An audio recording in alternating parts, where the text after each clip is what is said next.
સરકારનો મોટો નિર્ણય. આયુષ્યમાન યોજના હેઠળ 70 વર્ષથી વધુ ઉંમરના તમામ વરિષ્ઠ નાગરિકોને સામેલ કરવાનું વચન આજે મોદી સરકાર દ્વારા કરવામાં આવ્યું છે. આ સાથે એવું પણ કહેવામાં આવ્યું કે તમામ વરિષ્ઠ નાગરિકોને આયુષ્યમાન ભારત હેઠળ આવરી લેવામાં આવે છે.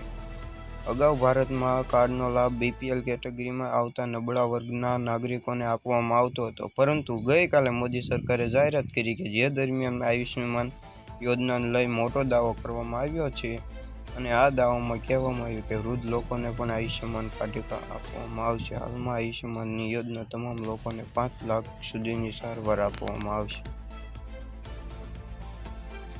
હવે પેકેટની અંદર જ મળશે અનાજ.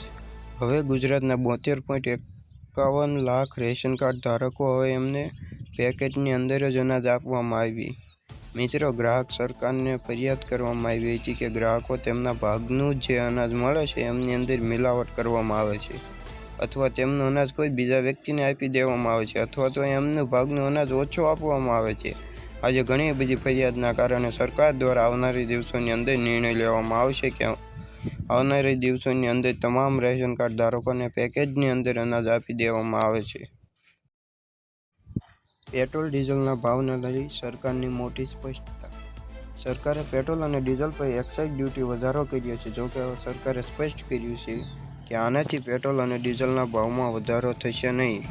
આને ફૂડ ઓઇલના ઘટાડેલા ભાવ સામે જ એડજસ્ટ કરી લેવામાં આવશે. હાલમાં ગુજરાતમાં પેટ્રોલમાં 94 રૂપિયા પ્રતિ લિટર અને ડીઝલના 90 રૂપિયા પ્રતિ લિટર વેચાઈ રહ્યું છે. ઘરેણું એલપીજી સિલિન્ડર મોંઘા થયા. ઘરેણું એલપીજી સિલિન્ડરના ભાવમાં વધારો કરવામાં આવ્યો છે.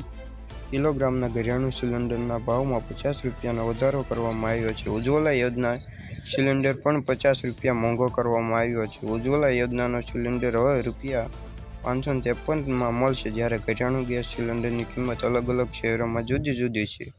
નવા ભાવ આજ રાતથી જ અમલ કરવામાં આવશે. પાણીપુરી ખાવાના શોખીનો સાવધાન. પાણીપુરી ખાવાના શોખીન સાવધાન. આરોગ્ય વિભાગે સુરતના પાંડેસર વિસ્તારમાં અને ગોવાલકમાં પાણીપુરીની લારીઓ પર દરોડા પાડ્યા હતા. આ ઉપરાંત પોલીસ આરોગ્ય વિભાગની ટીમ માર્ગે ખુલ્લેઆમ થતા વેચાણને પેદાશની દુકાન અને લારીઓ પર ચેકિંગ હાથ ધર્યું. લોકો શસ્તછેડ કરનાર પાણીપુરી વિક્રેતા સામે વિભાગ દ્વારા પગલાં લેતા નોટિસ આપી અને દંડ ફટકારવામાં આવ્યો. ગિરનાર રોપવે બંધ કરાયો. જૂનાગઢમાં ફરી રોપવે બંધ કરાવવામાં આવ્યું છે. ગિરનાર પર્વત પર જવા માટે હાલ લોકો રોપવેની સુવિધા નહીં મળે, કેમ કે ગિરનાર પર્વત પર હાલ હવે રોપવે બંધ કરાયો છે. આનું કારણ ઝડપીથી ફૂંકાતો પવન, જેના કારણે રોપવેની સલામતી માટે બંધ કરાયો. ગિરનાર પર જ્યારે પર્વતની ગતિ સામાન્ય થશે, રોપવે ફરીથી શરૂ કરાશે. રોપવે ઓથોરિટી દ્વારા નિર્ણય લેવામાં આવ્યો છે. મુખ્યમંત્રી ભૂપેન્દ્ર પટેલનો મહત્વનો નિર્ણય. ગુજરાતના મુખ્યમંત્રી ભૂપેન્દ્ર પટેલ મહત્વનો નિર્ણય કર્યો છે. રાજ્યમાં સ્ટેમ્પ ડ્યુટી એક્ટના અમલમાં સરળતા રહે છે તે માટે નિર્ણય કરવામાં આવ્યો છે. વડીલ લોપાર્જિત મિલકત કિસ્સામાં અવસાન પામેલી પુત્રી વારસદારો કરવામાં આવતા હકની કિંમતીના ડોક્યુમેન્ટ ₹200ની સ્ટેમ્પ ડ્યુટી વાપરી કરી શકાશે. ₹1 કરોડ સુધીની લોનની રકમ ઉપર મહત્તમ 5,000ની મર્યાદા સ્ટેમ્પ ડ્યુટી ભરપાઈ કરવાની રહેશે. 120 કરોડ મોબાઈલ યુઝરો ધ્યાન આપો.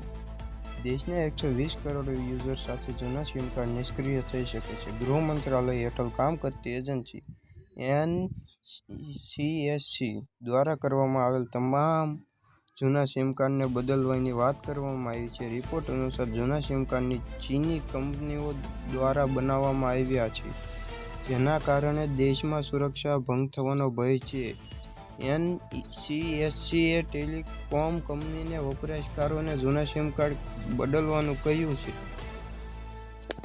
બિનખેતી લઈ સરકારનો મહત્વનો નિર્ણય. રાજ્યના મુખ્યમંત્રી ભૂપેન્દ્ર પટેલ બિનખેતી લઈ મહત્વનો નિર્ણય લીધો છે.